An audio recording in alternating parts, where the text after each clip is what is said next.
Hoe gaan jy reageer as mens wanneer jy die dood in die gesig staar?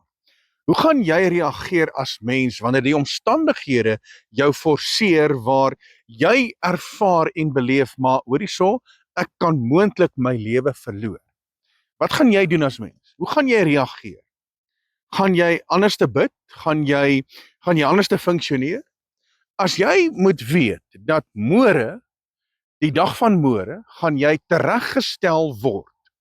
Hoe gaan jy funksioneer? En wat gaan jy doen? Gaan jy daai aand kan slaap, ja of nee? Kom, wees nou eerlik. Wees nou eerlik. Moet nou nie mooi woordjies probeer spreek en religious probeer klink nie. Nee, wees eerlik. Gaan jy daai nag goed kan slaap as jy weet môre sterf ek? Nee, jy gaan ander dinge doen. Jy gaan dalk die hele nag rondrol. Jy gaan dalk die hele nag deur besig wees om te bid. En jy gaan seker maak dat jou saak met God is dalk reg. Jy gaan dalk op die telefoon klim en jy gaan mense bel en jy gaan hulle vergewe en jy gaan alles uitsorteer want dalk moontlik gaan veroorsaak dat jy die gawe van die ewige lewe misloop. So ek wil gou vir jou iets gee en iets met jou deel. Want ek kom tot 'n besef dat daar's elke dag waar ons die dood in die gesig staar. Ons het nie altyd die geleentheid nie. Ons het nie altyd die geleentheid waar ons weet, okay, môre is dalk die dag wat ek gaan sterwe. Ons het nie altyd daai geleentheid nie. Maar ons lewe in so 'n wêreld dat ons kan in die voertuig klim en op pad werk toe of op pad huis toe of winkel toe of waar ook al, kan ons lewe verloor.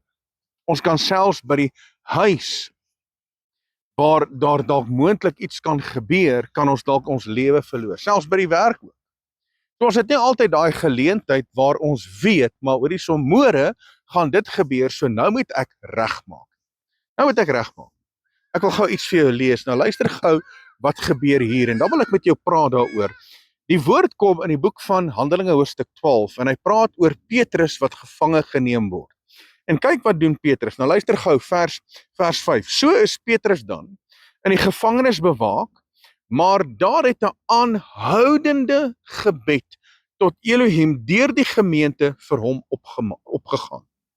Vers 6. En toe Herodes hom wou voorbring, het Petrus in daardie nag tussen 2 soldate geslaap, met 2 kettinge geboei, en die wagte voor die deur het die gevangenis bewaak.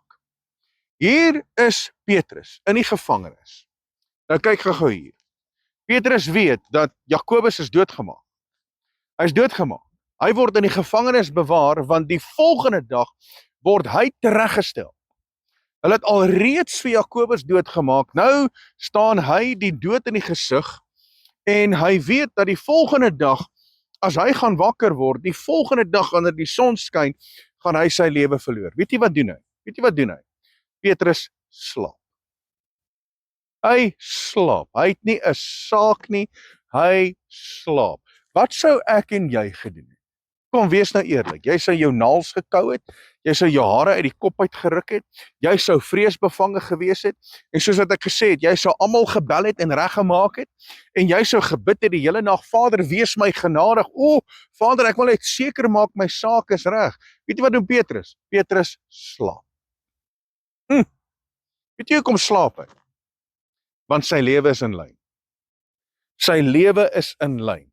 Ek en jy het nie altyd daai voorreg dat ons lewe of dat ons weet dat môre verloor ons lewe. Ons het nie altyd daai voorreg. Want dinge gebeur baie keer skielik. Skielik gebeur daar dinge. En dan is daar nie tyd om reg te maak nie. Dan is daar nie tyd om mense te bel nie. Dan is daar nie tyd om die pastoor te bel of te gaan uitkniel of om jou saak reg te maak nie. Dan is daar nie tyd nie. So met ander woorde, jy moet elke dag lewe en opstaan en as jy asemhaal, moet jy elke dag lewe asof dit jou laaste is en so lewe met almal dat jy in eenheid sal wees, dat jy eensgesind sal wees, dat jy die regte gesindheid sal openbaar en dat jy in liefde sal lewe met almal. En terwyl jy vandag nog die geleentheid het en jy kyk na hierdie uitsending en jy luister na my stem en daar is mense in jou lewe wat jy moet vergewe, dan doen jy dit nou. Moenie wag tot môre nie, want môre is dalk te laat. Moenie wag tot môre om jou saak met God reg te maak nie, want môre is dalk te laat. Dis nou die tyd om dit te doen. Want Petrus word gevange geneem. Hy's in die gevangenis. Hy weet môre staan ek die dood in die gesig en Jakobus is klaar doodgemaak. En weet jy wat doen Petrus? Hy slaap. Hy het nie 'n saak nie. Hoekom? Want hy weet sy lewe is reg. Hy weet, dit maak nie saak wat gebeur nie, of hy sy lewe verloor en of hy lewe, dit maak nie saak nie, sy saak is reg. Hy dien Meester Yeshua, sy lewe is in lyn, hy wandel volgens die woord, hy's in eensstemming met dit wat Vader wil hê in sy lewe, so dit kan maar kom. Die dood kan maar kom, die omstandighede kan maar kom, die situasies kan maar kom. Hy's gereed daarvoor en hy weet, in elk geval, of ek dit nou verloor of nie, en of ek nou lewe of nie lewe nie, hy weet dat daar is 'n gemeente wat vir my bid. En hy weet dat daar is 'n God in die hemel. En dat hy 'n enige situasie kan omkeer, soos dit. Enige situasie. Want Sadrag, Mesach en Abednego het dieselfde gesê, hulle staan ook die dood in die gesig, en hulle sê vir Nebukadneser, sê hoorie so, ons God is in staat om ons te help, en ons uit te red, maar of hy dit nou doen of nie doen nie, ons gaan nie buig nie, ons gaan nie 'n kompromie aangaan nie, en Petrus het presies dieselfde gedoen, hy het geweet, my lewe is in lyn, ek het nie nodig om enigstens 'n kompromie aan te gaan nie, ek het nie nodig om my knie te buig, vir enige ander afgod, of 'n mens, wat vir my wil sê, hoorie so, jy kan nie dit, of jy moet so lewe, of dis die regte manier nie.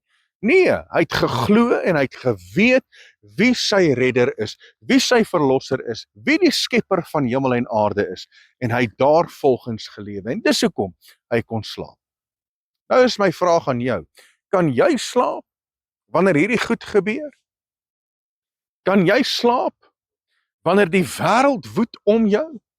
Wanneer die vyand so bietjie homself inskerp na jou toe, kan jy slaap? Of gaan jy stres? Gaan jy dalk memoreer? Gaan jy dalk jou naalskou? Gaan jy in vrees lewe? Gaan jy almal bel om seker te maak dat alles is uitgesorteer en reg?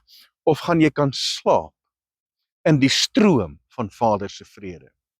Want dit bepaal of ons lewe reg is of nie. Want mense, ek wil hierdie by jou tuis bring, sodat jy kan seker maak, terwyl jy vandag nog die tyd het, maak reg, lewe reg, funksioneer op die regte wyse, maak seker jou gedagtelyn is reg, maak seker jou hart is reg, dat wanneer iets gebeur, dat wanneer jy die dood in die gesig staar, dat wanneer daar omstandighede is, het jy nie nodig om te vrees nie, het jy nie nodig om angstig rond te kyk nie, want jy weet waar jou hulp vandaan kom, en jy weet dat jou saak is reg met die skepper van hemel en aarde. Halleluja! So mag jy, soos Petrus, slaap in die stroom van Vader se vrede, al woed dit om jou, en al is daar omstandighede, want dan weet jy, maar hoor hierso, dit is reg met my. Dit is well with my soul. Reg met my siel. En maak nie saak wat gebeur nie. Ek sal vir ewig en vir altyd in die teenwoordigheid van Jahwe wees. Halleluja. Ek wil hierdie met jou gedeel het vandag om jou te bemoedig dat jy vandag jou saak sal regmaak. Dat jy vandag alles sal uitsorteer wat verkeerd is in jou lewe en dat jy nie sal wonder, maar hoorie so, gaan ek dit maak? Maar dat jy sal weet, jy gaan. Nou ja, van my kant af, Rian Avery, dankie dat jy ingeskakel is. Mag jy 'n amazing Dinsdag verder beleef en wees geseënd. Shalom.